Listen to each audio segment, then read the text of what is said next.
Hi, I'm Barbara Jennings and welcome back to my YouTube channel, Short Sale Advisors and Real Estate Consultants. And in today's video, we're going to be talking about the 5 things that you should know about short sales.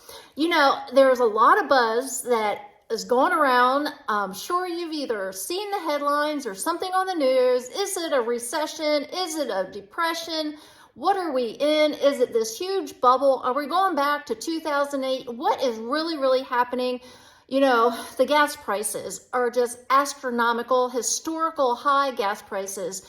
Interest rates are creeping up there, and the only way to fix our housing market is for the feds to raise the rates really high, and nobody really wants that to happen because that means that the house prices are going to start falling. And you know, if anybody bought a house in the last 3 years, they bought at the top of the market. So if the market starts shifting downward, like they're all saying it's coming, even though we're still in a really hot market in a lot of different areas, we're still seeing multiple offers. We're still seeing full price offers on homes. It is July of 2022. And there's war lingering in the background. Just all these things going around. The stock market's been crazy. It's been up and down. It is cyclical, just like real estate.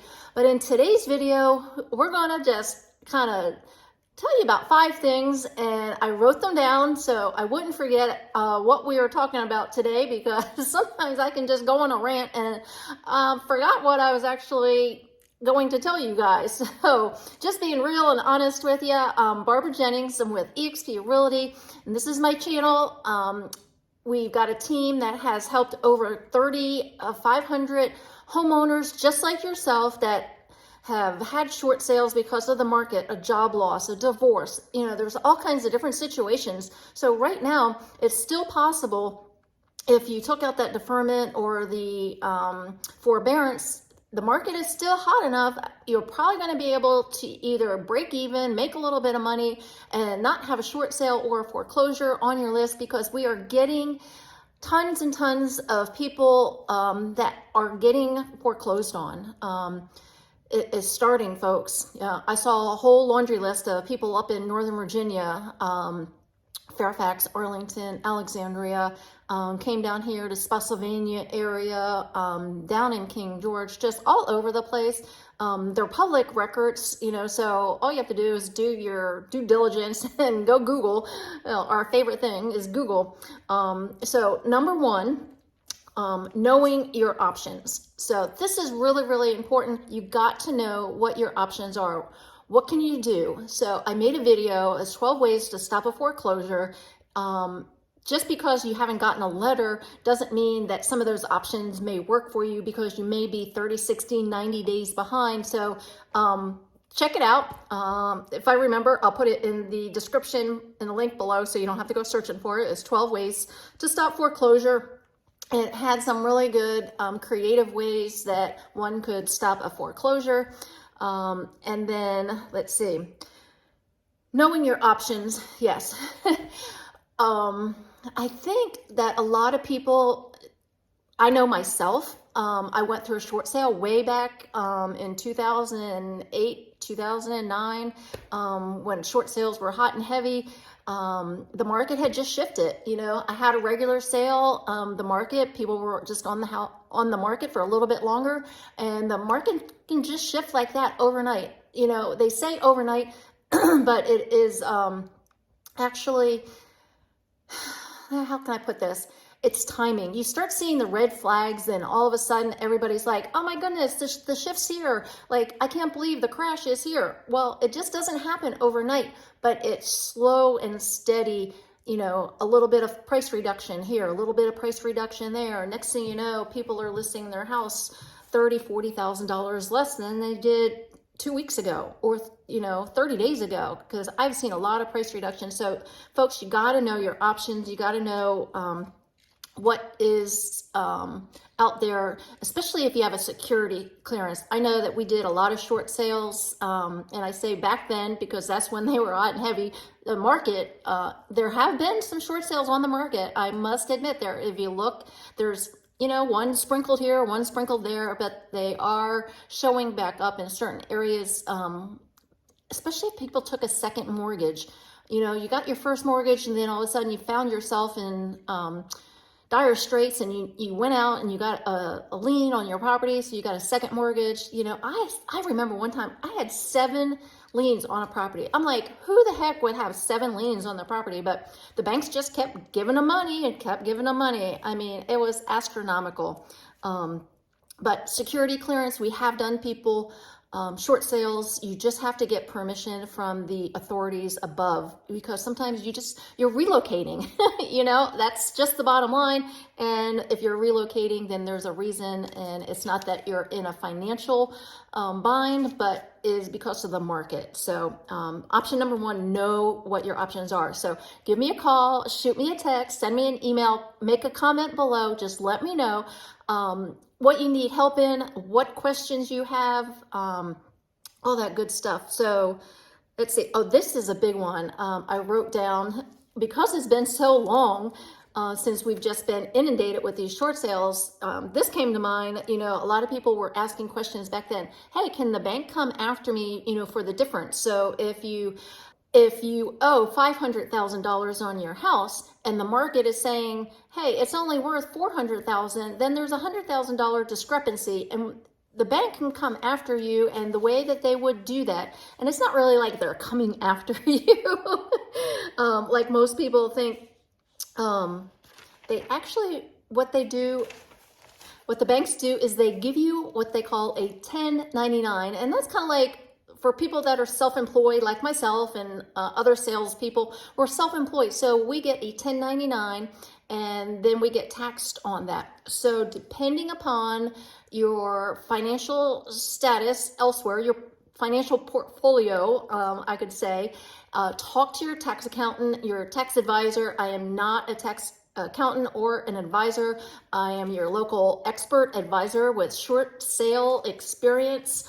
And that's what this video is all about, is letting you guys know your options, what's happened in the past, what's happening now, and what we see coming down in the future, slowly but steadily. I heard the first quarter of this year already, Target, Walmart, and some of these other places, they're already cutting jobs. So a lot of big corporate companies. So if you're not in a company where you're stable, you might be getting one of those things called a pink slip. And that's basically just letting you know that bye-bye, they don't need you anymore.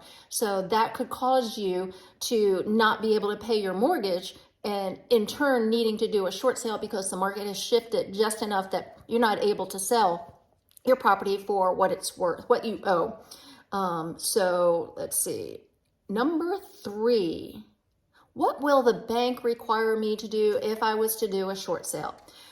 Okay, guys, hang tight with me. This one might be a little long-winded because there is oodles and oodles of paperwork that the bank is going to require from you. So you have to have the emotional intelligence to be able to be strong throughout this process.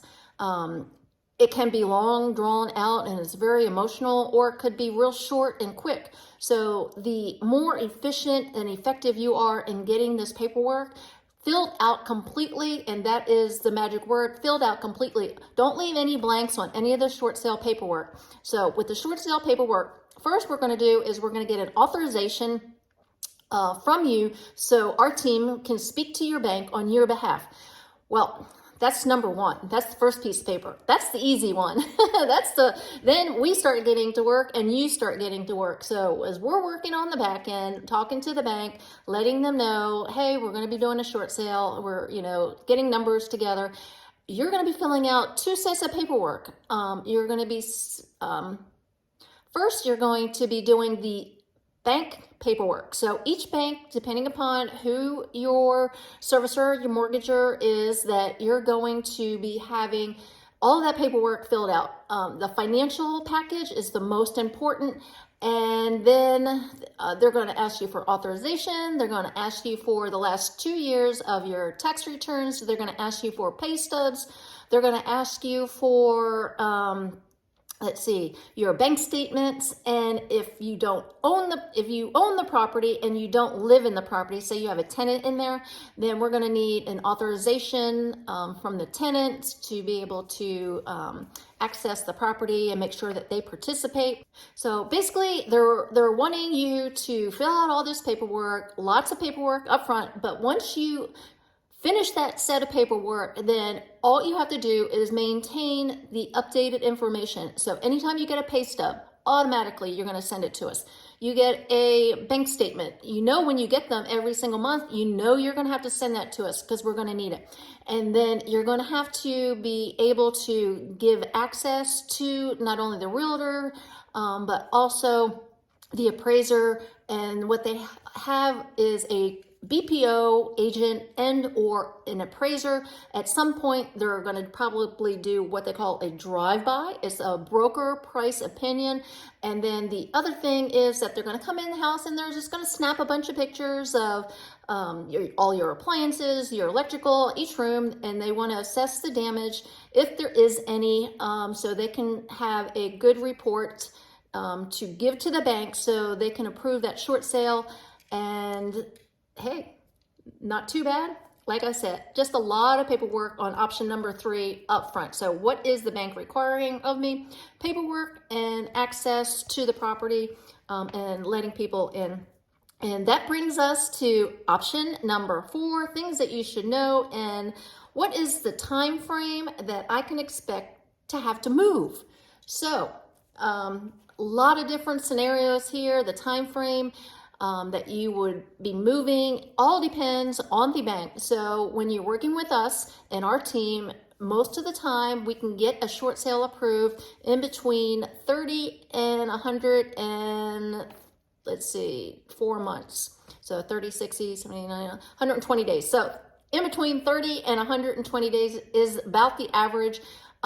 We've got some connections, we've got some resources. So if we've got to stop a foreclosure, we can make some phone calls and get that foreclosure stopped for you so we can process the short sale on your behalf. That's what you can expect. Typically about 4 months. So basically after we get a contract, all we start letting our clients know is just to start packing and getting in the right mindset that you will be moving shortly.